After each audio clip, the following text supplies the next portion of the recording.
There are people in your life, gentle, kind, always saying what you want to hear, but after each interaction with them, you feel exhausted, more doubtful of yourself, and you can't quite explain why your inner peace keeps slipping away. The Buddha once warned, there are those who wear the face of kindness, yet quietly harm your spirit, not to make you afraid, but to awaken you so you can protect yourself. You don't need to distrust everyone, just be clear-sighted enough to recognize who is nourishing your soul and who is quietly draining it. And the truth is, you don't need to be a student of Buddhism to understand this. Everyone has felt the sting of disappointment from someone they once called a friend. Maybe they helped you in the past, stood by your side. But when you truly needed them, they turned away, or worse, they stayed. But their presence made you feel judged, small, and not enough. The hardest part, they didn't do anything obviously wrong, and so you endured in silence over time. Your trust in others and in yourself began to fade. That's why right now what you need most isn't suspicion, it's clarity. The ability to recognize who's lifting you up and who's quietly pulling you down. In this video, you'll discover 3 types of people like this.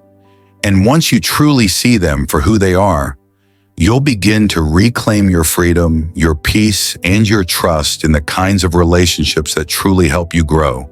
Part 1, the fake friend, sweet on the outside, empty on the inside.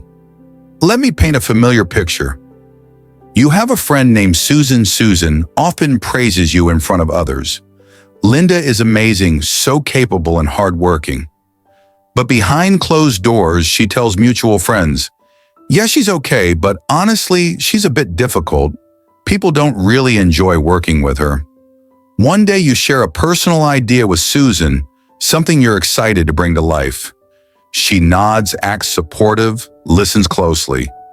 A few weeks later, you find out she's launched the exact same idea herself.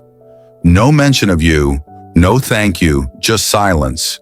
You feel hurt but confused because, technically, she didn't do anything wrong, and yet something inside you feels quietly betrayed.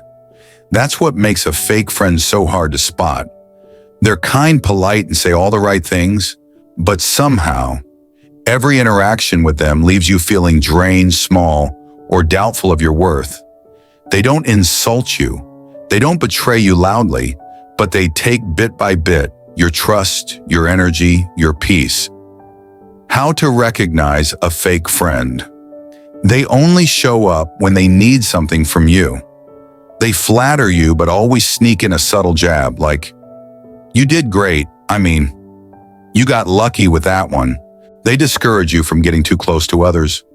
You hang out with Carol. Just be careful, she's kind of flaky.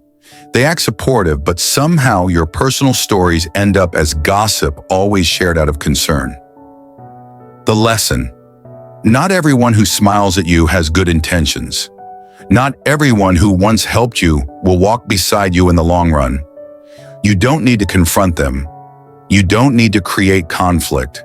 Just be wise enough to step back, because real friendship doesn't leave you second-guessing yourself. It brings peace, not confusion. Part 2, the friend who talks big. But does nothing you have a friend named Dave. Dave always talks a good game. He's full of plans and dreams. I'm thinking of opening a cozy cafe, live music, reading corners, maybe even a small meditation space. Sounds amazing. You cheer him on. That's awesome. Let me know when you get started. I'll help however I can. A month later, you ask, how's the cafe idea coming along? Dave laughs, still planning, just waiting for the right time. A year goes by, same idea, same talk. But nothing changes still, Dave. Still just talk. At first you felt supportive, then you felt tired, because every time you shared something you were actually doing, Dave would jump in with a bigger dream, but only to talk about it, not to walk with you, not to make it real.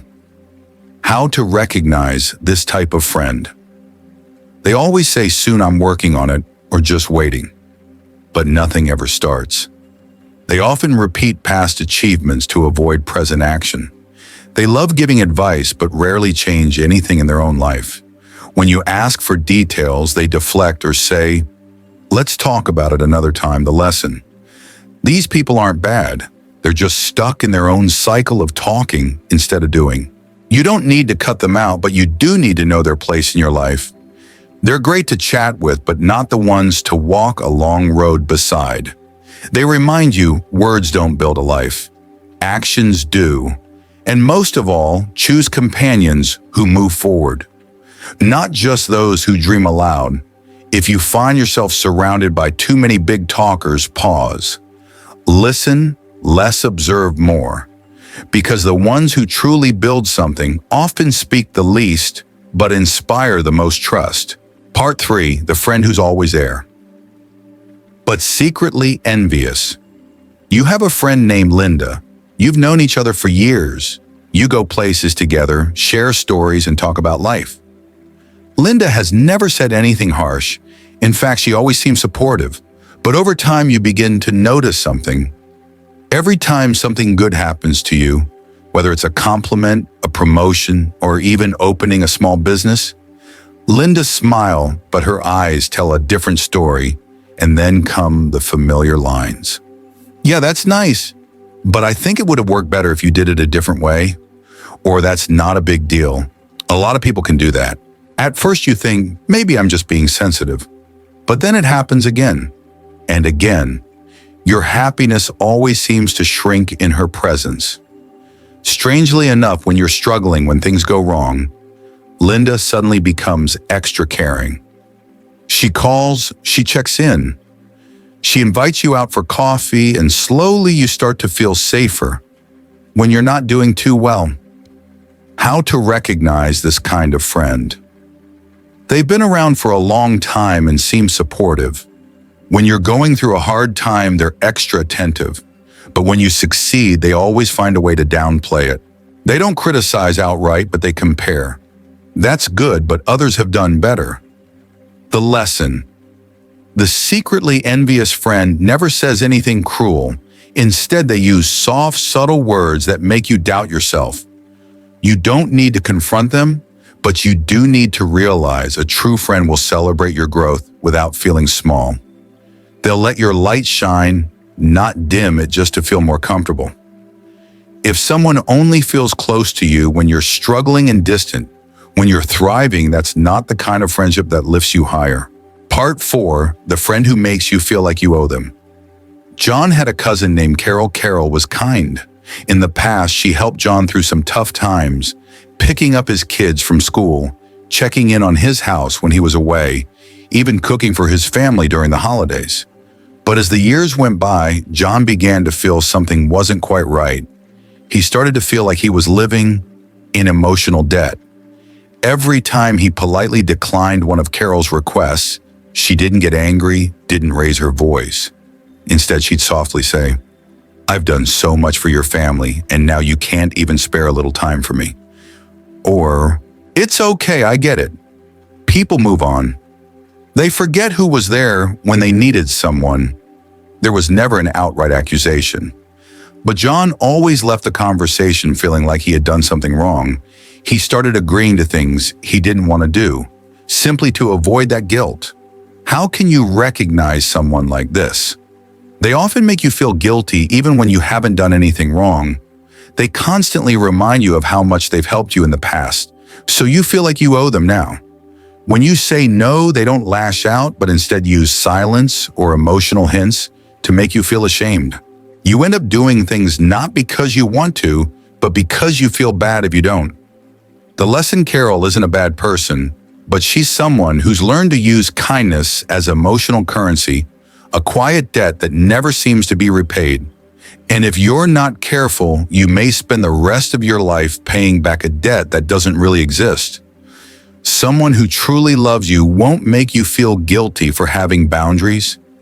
They won't hold past kindness over your head like a silent contract. Real care doesn't come with strings attached.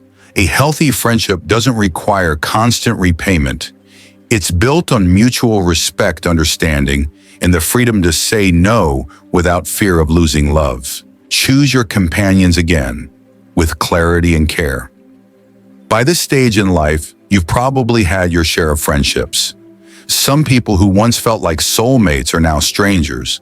Others who quietly walk beside you have become the warmest lights in your life. Life changes. And one of the most loving things you can do for yourself is to choose your companions again mindfully and gently. Not everyone who was once kind to you will always stay kind, and not everyone who once helped you deserves a permanent place in your life out of guilt or obligation. Don't hold on to people who make you doubt yourself. Don't stay in relationships where you feel small, misunderstood, or guilty for simply living in alignment with your own heart. The Buddha never taught us to live with suspicion. He simply reminded us, be awake so you can see who is nourishing you and who is quietly draining your peace. After this video, you don't need to cut anyone off. You don't need to blame or fight. Just take one gentle step back and look clearly who stands with you because they care, and who stays because of habit, control, or self-interest. At this stage in life, the most precious thing isn't having many friends, it's having a few good ones. The kind who understand you in silence, who don't walk away when you're tired or quiet. Cherish them and have the courage to release the relationships that make you forget who you truly are.